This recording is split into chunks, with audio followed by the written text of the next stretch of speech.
रामायण प्रथम सोपान सीता स्वयंवर। मिथिलापुरी की एक वाटिका में आकर मुनि विश्वामित्र राम लक्ष्मण सहित ठहर गए।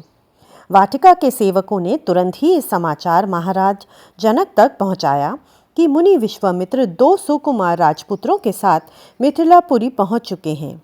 महाराज जनक समाचार पाते ही वाटिका में पधारे और विधिवत मुनिवर की चरण वंदना एवं स्तुति की।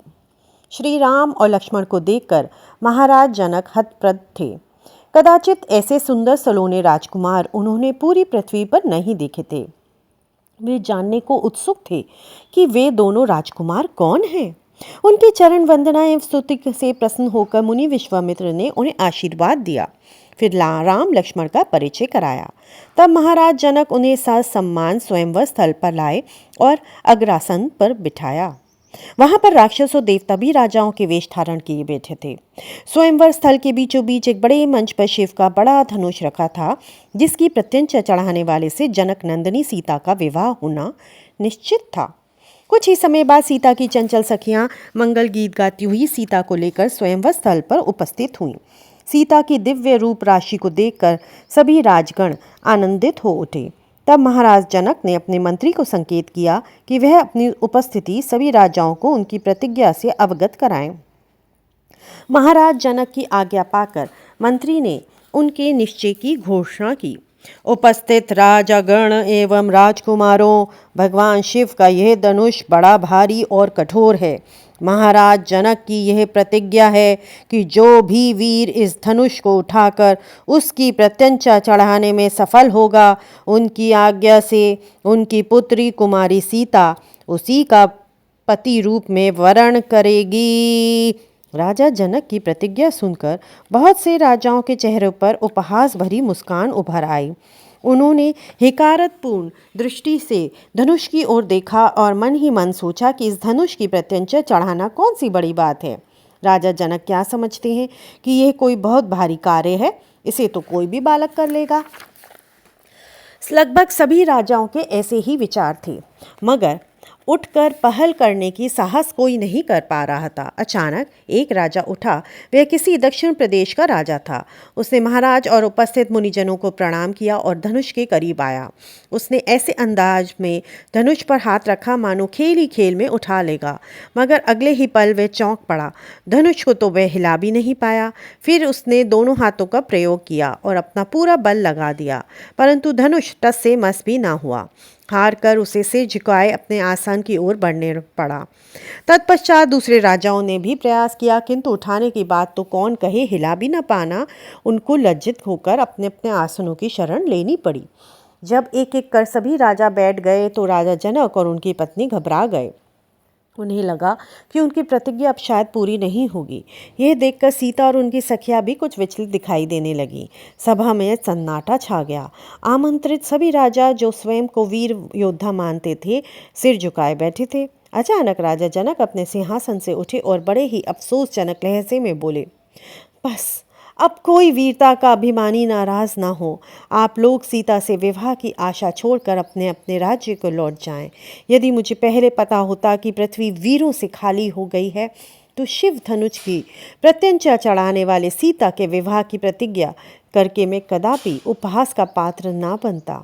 राजा जनक की ये बात सुनकर राजाओं के झुके हुए सिर कुछ और झुक गए, मगर लक्ष्मण की बाजुएं और होंठ फड़फड़ाने लगे। ओह विधाता, यदि मुझे पहले पता होता कि धरती शूरवीरों से खाली हो गई है, तो मैं ऐसी प्रतिज्ञा कभी भी नहीं करता। कहते हुए राजा जनक ने ढाल से होकर अपने आसन पर गिर पड़े। बस राजन बस। जनक की अपमानजनक वाणी सुनकर लक्ष्मण से रहा नहीं गया। वह विश्वामित्र एवं श्री राम के चरण स्पर्श कर उठे और गणरथ सरोवर में बोले, जिस सभा अथवा समाज में रघुवंशियों में से कोई एक भी बैठा हो, वहाँ ऐसे अपमानजनक शब्द कहने का साहस किसी का नहीं होता। हे राजन, यदि मैं सूर्य कुल रूपी भ्राता श्री राम जी की आज्ञा पाऊँ तो यह शिव धनुष तो क्या, इस ब्रह्मांड को ही गेंद की भांति उठा लूँ और कच्चे घड़े की भांति फोड़ डालूँ। इस धनुष को उठाकर मैं 100 योजन तक दौड़ सकता हूँ और कुकरमुत्ते की भांति तोड़ सकता हूँ। यदि ऐसा न कर दिखाऊँ तो प्रभु के चरणों की शपथ, जीवन में फिर कभी धनुष बाण को हाथ नहीं लगाऊंगा। लक्ष्मण जी का क्रोध देखकर ब्रह्मांड डोलने लगा, पृथ्वी हिलने लगी। ये देख श्री राम ने लक्ष्मण को शांत कर अपने पास बिठा लिया। ये देखकर मुनि विश्वामित्र मुस्कुराए। फिर श्री राम से बोले, राम उठो और शिव धनुष पर प्रत्यंचा चढ़ाकर राजा जनक का संताप दूर करो। जो आज्ञा भगवान। राम ने उठकर उनके श्री चरणों में प्रणाम किया, फिर धीरे धीरे चलकर उस स्थान पर आ गए जहाँ धनुष रखा था। सभी राजा हैरत से उन्हें देखने लगे। वे सोचने लगे, क्या ये सुकुमार शिवधनुष को उठा लेगा? राम ने निकट जाने पहले मन ही मन अपने गुरु को प्रणाम किया, फिर शिव धनुष को। तत्पश्चात बड़े ही सहज भाव से उन्होंने धनुष को उठा लिया। फिर जैसे ही उन्होंने धनुष पर प्रत्यंचा चढ़ाने का प्रयत्न किया, धनुष बीच से टूट गया। धनुष को टूटते ही संपूर्ण दिशाएं कंपायमान हो उठी। उस भयानक शब्द को सुनकर शेष, वराह और कश्यप विचलित हो उठे। देव, मुनि और असुरों ने भी अपने कानों पर हाथ रख लिए, जबकि धनुष का एक टुकड़ा हाथ में लिए खड़े श्री राम मंद मंद मुस्कुरा रहे थे और लक्ष्मण का मस्तक गर्व से ऊंचा था। कुछ देर बाद वह भयानक शोर शांत हुआ। तब स्वयंवर स्थल पर खुशी के नगाड़े, ढोल और शहनाइयाँ बजने उठी। सीता जी की सखियाँ व अन्य राज मंगल महिलाएं गीत गाने लगीं। नृत्यांगनाएं नृत्य करने लगी। राजा जनक और उनकी पत्नी की आंखों में खुशी आ गई।